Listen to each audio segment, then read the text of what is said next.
Askreddit. What things said in an interview made hire that person immediately? Guy turned up to an entry-level engineer position with a blank notebook and pen and took notes. That impressed everyone. But what really sealed the deal was that he then emailed each person on the panel with follow-ups to any questions that they asked that he thought needed further clarification. He starts next week. Smiley face. I don't know. I'd know where to look it up though, closely followed by, during a Kobayashi Maru style drill.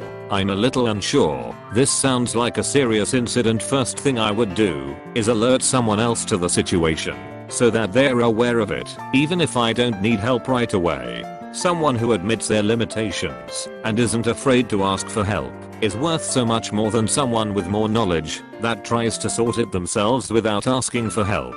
You can always learn knowledge. You rarely find someone that selfless. Hiring for a daycare. I had a candidate who seemed sort of quiet and timid at first. I asked her to describe a challenging situation she'd had to overcome, and she perked up and told a crazy story about being threatened with a knife at a previous job and finished with one of the waitresses knowing they had a husband. It was the waitress friend. Not any particular phrase or action. I've already done research, looked through your portfolio, and know you're talented, impressive, published, etc. There are a lot of talented and impressive on paper people. Cool. You've done things and gone places. That's great. A go-getter attitude is superb, but it's not so much about what people say, but how they show who they are. I look for breadcrumbs of personality and character. A potential employee is not a checklist, nor should they be treated like one. They're a human that I'm about to, potentially, place a lot of trust in and care about, and it goes both ways. The only people I've ever wanted to hire immediately were people that I'd worked with at past agencies, and I knew their personalities. Integrity. Yeah, I know every company lists integrity as part of their values, but seldom is it practiced. The people I've hired without knowing them in any aforementioned setting, I just sit down and talk to them. I'll let the conversation flow. Sometimes I hand a folder to someone and say, what would you do if I handed this to you and said figure it out? I'm not looking for any template answer. I'm looking for someone that, essentially, isn't a dickhead. It's okay to be nervous. It's okay to be awkward. We are potentially going to spend 5 days a week together, and you're going to add tremendous value and should be valued. It's nice when people do research and ask questions too, but if they do research that's clearly just because they are trying to find a buzzword. Robotic answers and robotic questions. Bleg. Not an employer, but was once let down in an interview based on points scored after answering it has never happened to the question in a previous job. How did you resolve issues when yourself or your team were underperforming?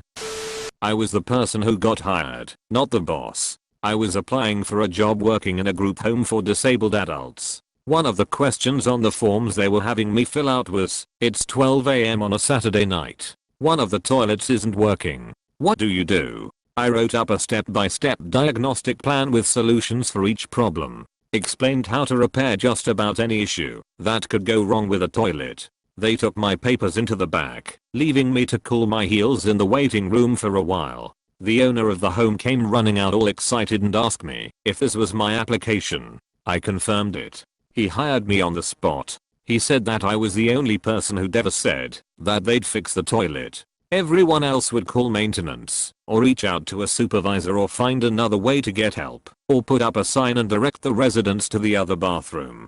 Guess they were looking for a problem solver. Girl fresh out of college was interviewing for an entry-level medical sales rep trainee job. I asked her about the first job she ever had. When she was 15 to 16, she would skateboard to a car wash so she could save up money so she could buy a car of her own.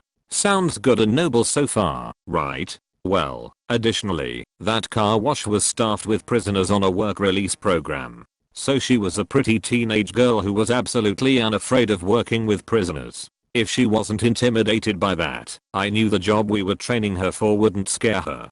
Turns out I was right. She's been great and is about to get promoted. I can tell you what is an instant no hire, using buzzwords for no damn reason or textbook responses. I'd rather hire someone who is honest, imperfect and willing to put themselves forward vs someone who just reads off the corporate manual. Positive attitude, multilingual, commitment to service. Most important concrete examples of work completed. Story time, if want more specific feedback. I had a great candidate on paper with lots of experience. They did not talk about their experience much and answer questions about organization broadly like, stay on top of things, you know. Tell me specifics about your lists and how you use technology, Outlook, create spreadsheets, anything like that. Talk to me about using customer service or prioritizing higher needs and why they qualify as higher need. Don't say I make sure the most important needs are addressed first. How do you know those are important? Interviewers do not assume you know it because of your experience. We want to see your process and understand strengths and weaknesses. I handle pressure pretty well. I was like, well damn girl, welcome aboard. Not so much one particular thing, but if the interview turns into a lovely conversation, then I'm more likely to hire someone.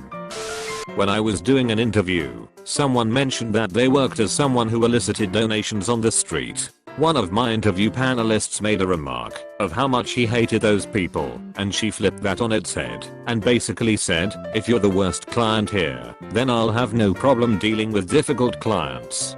For context, I wasn't a fan of the interview panelist. That shutdown basically made me give her perfect scores. It didn't work out in the end because of scheduling, but I was so close to just high-fiving her right then and there. Not me, but one of my colleagues.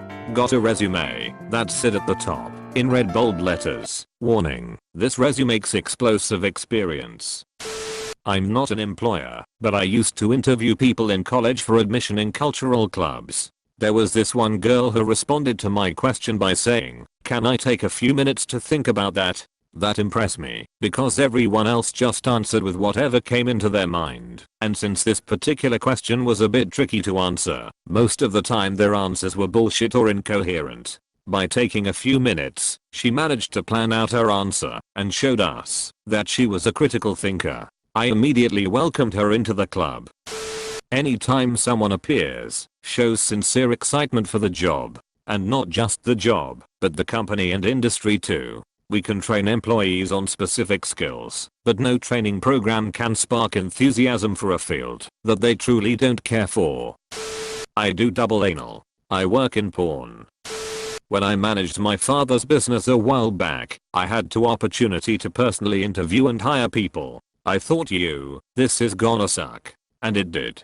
Sometimes, two people have stood out that made me want to hire that person immediately. Applicant 1 not only held the door open for a gaggle of grandmothers, but also pulled out each ones of their chairs. This was not at our business, this was at a random Olive Garden close to town that I was dining at. I thought, wow, I'd kill to have this guy on my team. I go to the office the next morning, and as I go through the applications, I do a quick Facebook search, just to put a face to the name. I don't look at what they post, or who they're friends with, that's none of my business. Guess who applied last weekend at my father's business? Applicant 1. He got hired in at a much higher pay rate. Manners shouldn't be rewarded, but with something rare nowadays, I thought it was worth it for business, and worked for 2 years, before going back to college. I hope you're well, Applicant 1. Applicant 2. They caught me having said know that there are many ways to succeed in a job. How have you done that in the past? I wanted to hire my latest applicant before the interview if I'm honest. He reached out to me on LinkedIn before applying to touch base. Asked about what made a good product manager etc. I was fairly brief and told him to apply because having looked at his LinkedIn I saw he had enough experience for the entry-level paid internship we offer each summer. During the interview he was good to talk to. If he didn't know an answer he would admit it and then think on it for 10-20 seconds and then come out with how he would find out or his assumption of a good starting point. What really sealed the deal is, when I asked if he had any questions he asked some very specific things about a blog post the company made about 3 months back. While that in itself isn't hugely interesting, our marketing department posts something fairly worthless once a week, unless it's from a specific department and this one has come from my department. He starts June 10th.